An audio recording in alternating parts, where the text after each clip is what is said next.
নমস্কার বন্ধুরা, নিশ্চয়ই আশা সবাই ভালো আছেন। আজকে সানডে, আবার সকাল থেকে কিছু রান্না করেছি, সেগুলো আপনাদের কাছে শেয়ার করতে এলাম।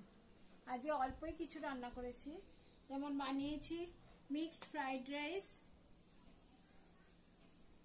চিলি চিকেন, তার সাথে রেখেছি চিলি সস, টমেটো সস, আর শেষ পাতে খাওয়ার জন্য স্যালাডের ডিশ রেডি করেছি দুটো।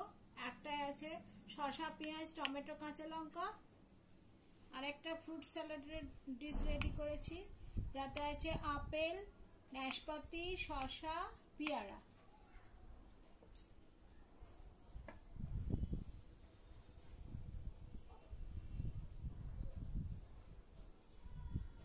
কেমন লাগলো জানাবেন, কমেন্ট করে জানাবেন, শেয়ার করবেন।